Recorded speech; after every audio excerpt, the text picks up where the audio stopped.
Hello and welcome back to Non-IITian. In this lecture, we are going to discuss about the rest of the problems in the course on group theory. So in the previous lecture, we had probably discussed already 21 of the important problems we had considered as a part of the course. In this particular lecture, we are going to discuss the rest of the problems. So here we go. So this is question number 22, which says the following, that there are only finitely many isomorphism classes of finite non-abelian groups, all of whose proper subgroups are abelian. So how should one proceed with such a problem?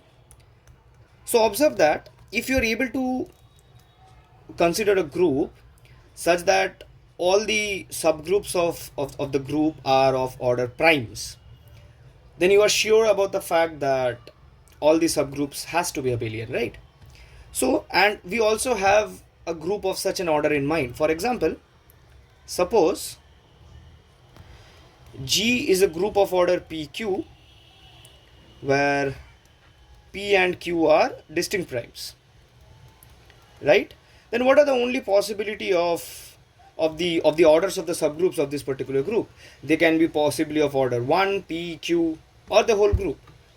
Each of the subgroups are groups of order prime, so they has to be abelian, in fact cyclic. But can such a group be made into a non-abelian group? We surely can do, right? Because if you recall, the classification theorem of such groups said that if P does not divide Q minus 1, then it has to be cyclic. And if P divides Q minus 1, then there are possibly two cases. Either it's cyclic or it's non-cyclic. And in fact, it won't be even cyclic, it's non-abelian. Okay. These sort of groups are basically what we call the Miller-Moreno group. So these have a primal name to them. These are called Miller-Moreno groups. And the existence of such groups completely is characterized by the existence of all primes P and Q such that P divides Q minus 1. And we have infinitely many such primes, the reason being the very famous Dirichlet theorem of arithmetic progression. Okay, so there exists infinitely many primes. There exist infinitely many primes Q, and rather I should write it in this way.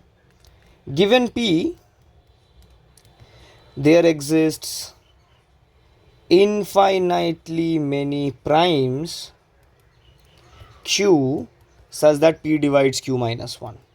That is, Q is congruent to 1 mod P. And this is a consequence of the Dirichlet theorem on arithmetic progressions. Now I'm not going to involve much into this, but what you can consider from here is that there we have infinitely many such primes, such pair of primes. And once you have that, you are sure about the fact that there must be infinitely many possibly non-abelian groups which satisfy this property. So there are there's no necessity of them being finitely many. So it's a false statement. Let us move on to the next question. So there exists a finite abelian group G such that the automorphism group of G is isomorphic to Z7. Now what can you probably think of think of a can you guess of think of a group whose automorphism group is actually isomorphic to Z7? So what the first thing which you should try and think about it is that whether it's true or false. What do you guess? So you should be able to guess something. What is given to us is firstly that G is a finite abelian group. So what probably can be all the automorphisms on an abelian group? You should be probably able to guess things out. To understand such particular concepts, you need to first understand the following. So let me give a rigorous treatment to this particular problem. So solution. So here G is a finite abelian group. Now consider this map phi from G to G such that phi of x equal to minus x. Okay. Now this is an automorphism. So we claim that this is an automorphism of G, but this is quite elementary to check that this is indeed an automorphism. But the important fact here is that the order of phi is either 1 or 2, right? So order of phi in automorphism group, obviously, so it's either 1 or 2.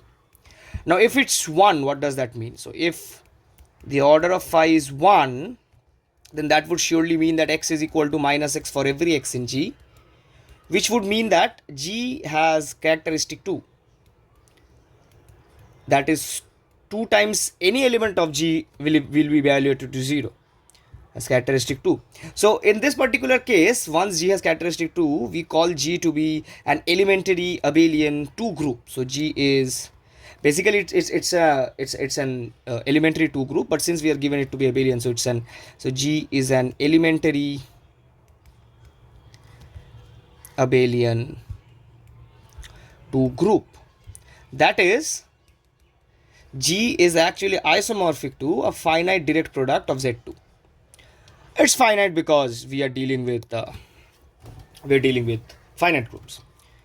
Okay, for some k. So I should be rightly mentioning for some k. And what if so what can we conclude about this particular thing?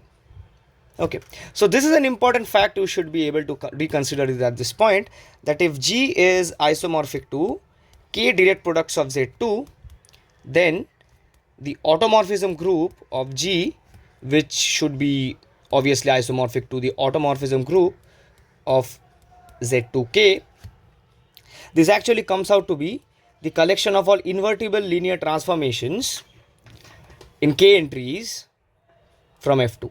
F2 is the field with 2 elements, which is exactly Z2.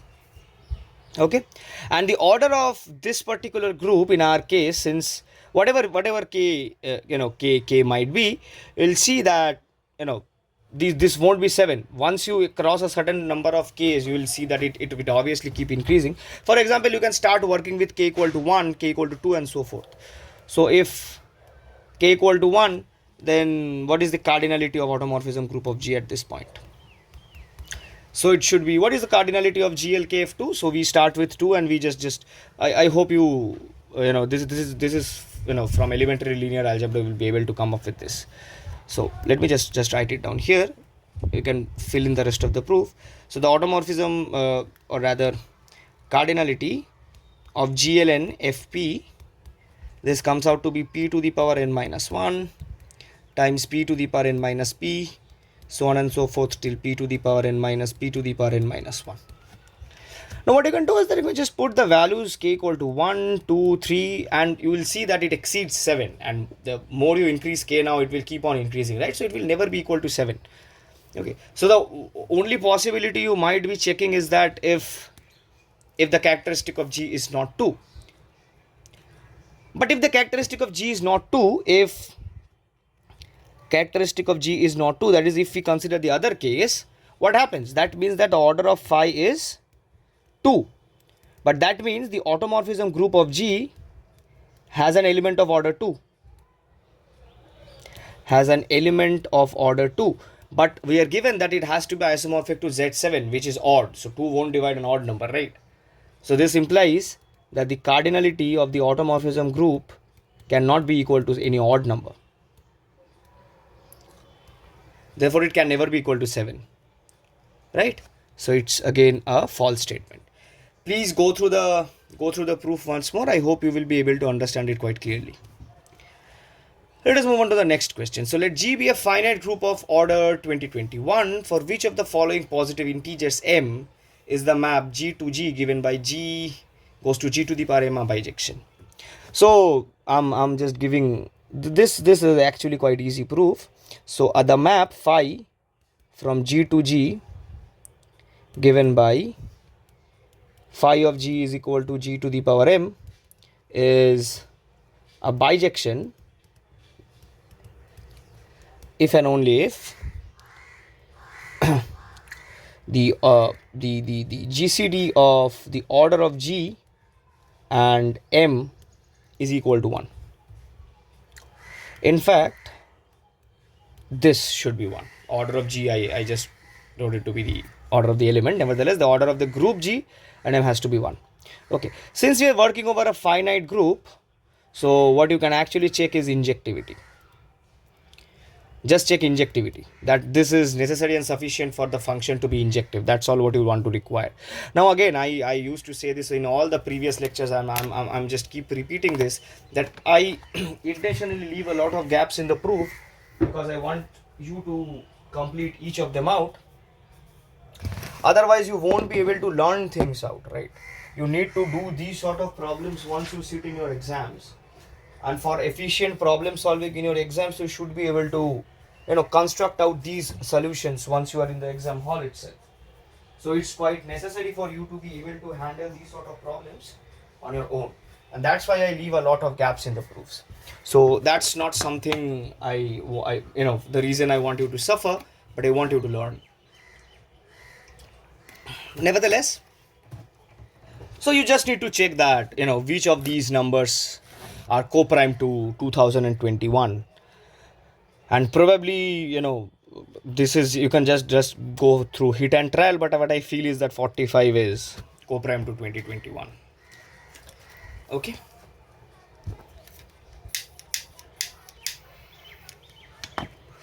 fine. Let us move to the next question. This was an easy question. How many subgroups does Z13 have? I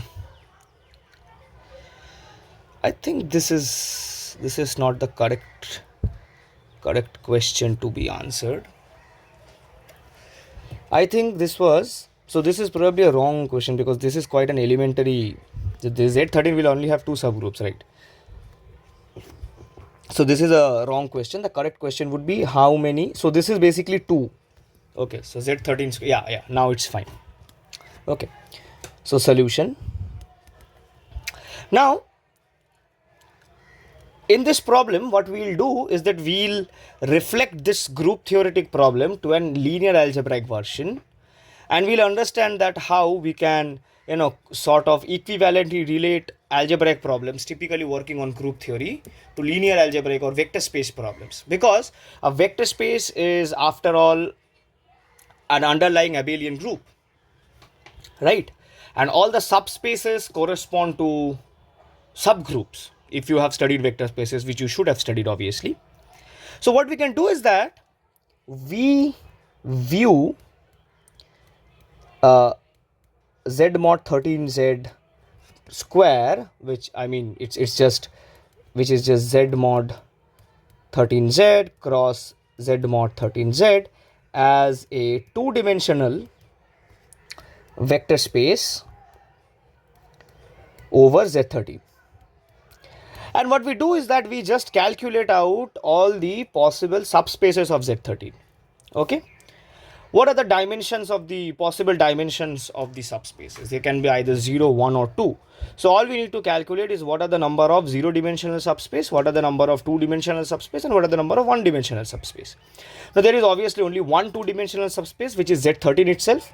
So only one 2-dimensional subspace, which is Z13 itself, I mean Z13 squared itself, and also only one 0-dimensional subspace, which is again the 0 subspace itself. So all we need to check is what are the number of 1-dimensional subspace. So number of 1-dimensional subspace.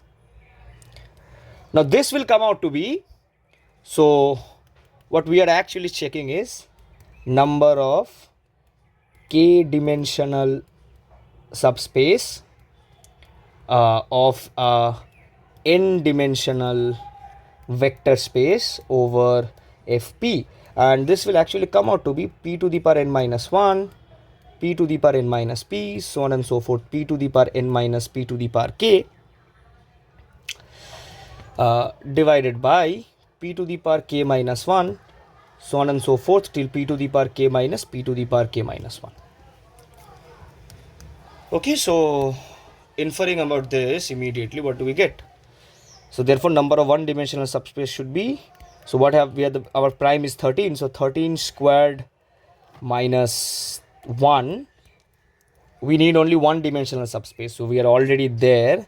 Divide by 13 to the power 1 minus 1, so 13 minus 1. So what does this come out to be? It comes out to be 14. So you have 14 one dimensional subspaces, you have you have one two dimensional and one zero dimensional subspace, so your answer should be 16. Okay, a slight error, this should have been k minus 1, sorry, k minus 1. Yeah.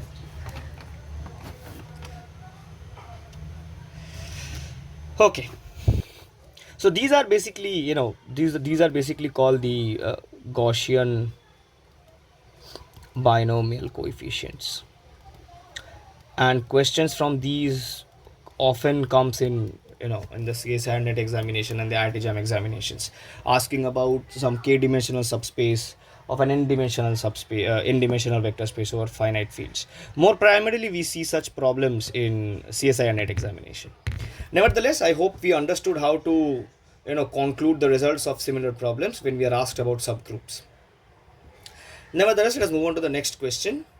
So if G is a finite group such that the automorphism group of G is cyclic, then G has to be abelian. Now the solution to this is quite elementary, but would have been quite easy. If the automorphism group of G is cyclic, then that would imply all its subgroups are cyclic as well, right? All its subgroups are also cyclic, but then that would mean the group of all inner automorphisms of G is cyclic. But we know that G mod the center of G is isomorphic to inner automorphisms of G. So if the inner automorphisms of G is cyclic,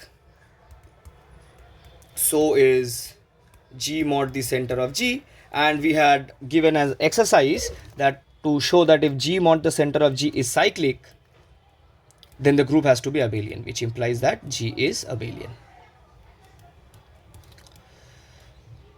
Okay, clear? Let us move on to the next question. There exists an countable group having uncountably many subgroups. So what should your answer be in some sense?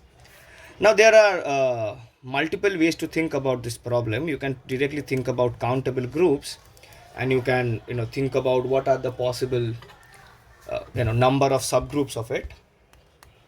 One of the important examples in this particular context is the group G, which is the infinite direct sum of the group Z2. So it's a countable direct sum of a finite set, so it will come out to be countable. So it's countable.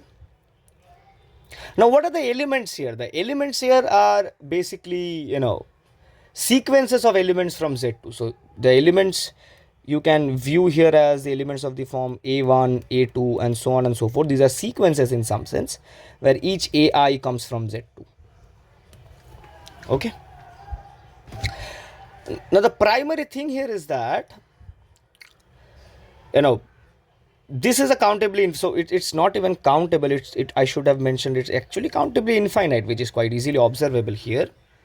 Now this group can be viewed as a vector space over F2. So G is a vector space over F2 with a countably infinite basis. With a countably infinite basis. Okay.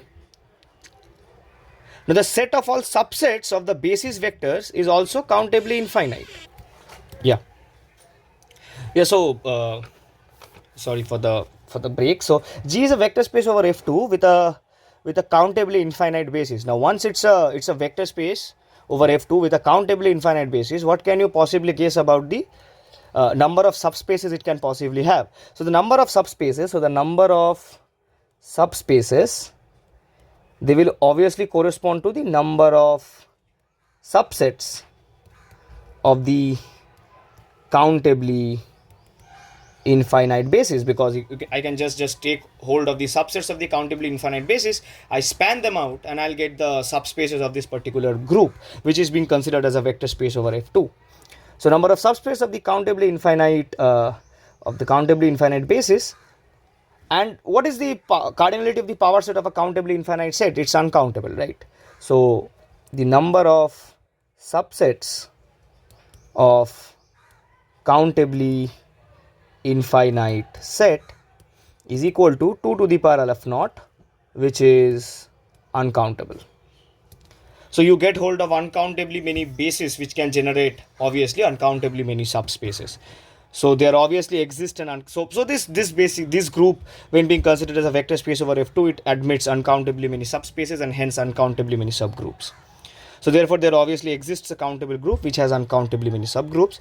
You can possibly come up with more such examples if you require. Let us move on to the next question. So consider R3 as the space of all 3x1 real matrices. The multiplicative group GL3 of R, which is a collection of all invertible linear transformations from R3 to R3, it acts on this space by left multiplication. So what is the number of orbits for this action? So so this actually admits two orbits specifically. If you choose the vector to be 0, then the orbit will come out to be obviously 0, and once you have the vector to be non-zero, then the action becomes a transitive action. Okay, so what we are actually doing here is that I have G to be GL3R, and G acts on R3 by A and V, where A is the linear transformation, invertible linear transformation, and V is basically a vector. So what we do is we just multiply A to V from the left. Okay, so what does invertible linear transformations basically do? They transform, translate and scale the vector which is present in R3. Now if V is equal to 0, so what would be the orbit of 0 here? So these are just A times 0, which is just the 0 set, so it admits one orbit. So this is a single orbit. Okay, but suppose V is non-zero and W is also any so obviously if V is non-zero, AV can not be 0 by the property of it being an invertible linear transformation. So suppose V is non-zero for all W non-zero in R3, by the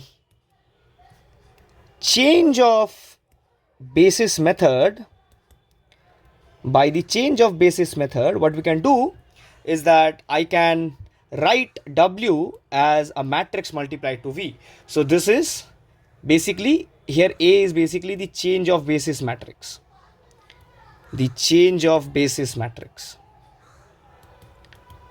Okay. So therefore, for every pair of non-zero vectors in R3, I'll always get hold of an invertible linear transformation from R3 to R3, such that I can write W as A times V. What does that mean? So that means, so therefore, there exists, or nevertheless I can write it in this way, that the orbit of V will come out to be the whole space R3 except 0, where V is a non-zero vector. So therefore we have only two orbits. One for the 0 vector and one which is the complete space except the origin for non-zero vectors. So the answer should be 2. Let us move on to the next question. So let A4 denote the group of even permutations 1, 2, 3, 4. Consider the following statement. There exists a surjective group homomorphism A4 to Z mod 4Z. I think this is an incomplete question, so I'm just leaving this question out, because there would have been another statement here as well. So what you can do is that you can check the PYQ and get hold of the correct question, and you can ask for an answer in the comments if you're not being able to solve it on your own. So we'll just keep it and move on to the next problem. So let G be a group under matrix multiplication of 2 cross 2 invertible matrices with entries from Z9. Let A be the order of G, and which of the following statements are true? So A is divisible by 3 to the power 4, A is divisible by 2 to the power 4, A is divisible by 48, and A is divisible by 36. So let me, so this problem actually infers upon a result, which I'm obviously not going to prove, but you can just infer out on any standard textbook. You probably won't be able to find it in a standard textbook.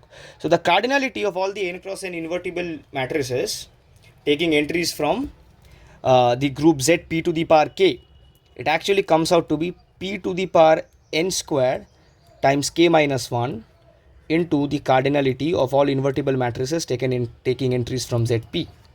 And this is something you know, right? So this comes out to be p to the power n minus 1, so on and so forth till p to the power n minus p to the power n minus 1. So the only thing which you need to do is just need to put in the values of whatever p, np, whatever is given to you. So you need to find the cardinality of GL2 Z3 square. So what should this come out to be? So this is 3 to the power 2 square times 2 minus 1, and here you have 3 square minus 1 into 3 square minus 3, right? So this comes out to be 3 to the power 4 into, so this is 8 and this is 6, so this is 3 to the power 4 into 48. So it's obviously divisible by 3 to the power 4. Is it divisible by 48? It's divisible by 48. It's also divisible by, no, it's not divisible by 36, is it? Let's check how many factors of 3 are here. So this is 3 to the power 4, so it's, so 48. So if I it's 3 into 16, so I'll just get 1 3 here. So 3 to the power 5 into 16, and this is 2 to the power 4. So it's also divisible by 2 to the power 4, but it's not divisible by 3 to the power 6. Okay, I might be making some silly mistakes, so I'll obviously ask to please go through the problems carefully. Okay, let us move on to the next question. The number of group homomorphisms from Z150 to Z90. Now we have discussed this previously, that the number of group homomorphisms from Zm to Zn, this is exactly equal to the GCD of M and N. So all you need to check is basically the GCD. So find the GCD of 150 and 90, and what I can kind of observe from here is it should be 30, right? Yeah, so this was quite an easy problem. Let us move on to the next question. Which of the following numbers are order of some element of the symmetric group S5? Now what here you need to do is that you need to first check for the primes, because if you have an element of order a prime in a symmetric group, that has to be a cycle. So an element of order p prime in Sn has to be a cycle, and obviously S5 will admit a 3 cycle and S5 will also admit a 5 cycle. So both of these will obviously be true. What about 4? So I can just cope for the cycle decomposition 4 1. So this cycle decomposition will admit an element of order 4, and I can also admit, a cycle decomposition 3 2. This will admit an element of order 6. So all the 4 options should be correct here. Let us move on to the next question. So we say that a group G has property A if every non-trivial homomorphism from G to any group is injective. Which of the following group has property A? So just read through the problem once more. So we say that a group G has property A if every non-trivial homomorphism from G. So if I choose any homomorphism from G to any group, then G phi has to be injective. So that means that G is embedded into any group. So G is embedded into any group, right? So, what can be probably, the group which we will be talking about. So can it possibly be a cyclic group of order 6? So typically what more we can say, in fact, I should be claiming this in the following sense. Observe that if phi is if phi belongs to a homomorphism group of G, and here can be any group, I was not exactly correct by what I was saying. So the kernel of phi is a normal subgroup of G, and what it's saying that it has to be every non-trivial homomorphism has to be injective, right? So this kernel can either be 1 if it's non-trivial, or it has to be the whole group G.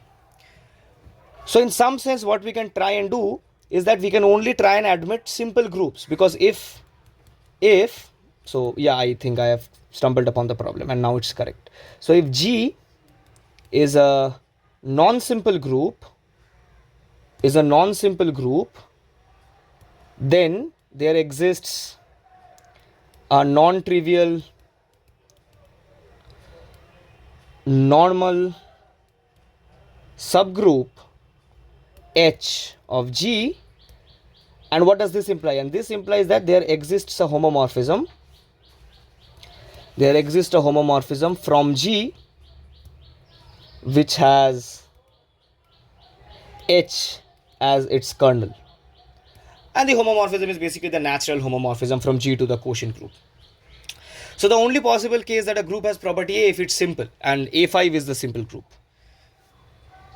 Okay, a dihedral group with 10 elements is obviously not simple. S5 is not simple. It admits A5 as a normal subgroup. Cyclic group of order 6 has Z3 as a normal subgroup up to isomorphism. Let us see the next question. So, okay, so this probably again is an incomplete question, so I'm just marking it up. So check the PYQ and you can leave a question in the comment. So for integers, let Gn denote the number of groups of order n up to isomorphism. That is, Gn is the number of isomorphism class. Okay, fine. So yeah, you can actually find out an answer to this, but nevertheless, option A won't be true, right? So, or will it be true? So I have n. So what are the number of groups of order prime in n? Yeah. So please just go through the question from the PYQ. I don't think it will be difficult, but if you're being unable to solve this particular problem, please leave a comment. Okay, so that's all for this lecture. So we have completed all the questions which we had considered about this, leaving only 2 questions which were incompletely taken, and I'm extremely sorry for that. Please go through the PYQs to find out the question if you have any doubt, and you can leave a comment about solutions to those problems. Then we'll try and make a separate solution video for these 2 very specific problems. Moreover, if you have any doubts regarding the theory lectures and the problem solving sessions of this particular course on group theory, please feel free to comment below the respective video with your doubt, and we'll be trying our level best to solve all your doubts. Nevertheless, keep getting attached to non-IITian. We'll meet in the next lecture, where we are planning to come up with some new very interesting course. Thank you. Please do like, share and subscribe.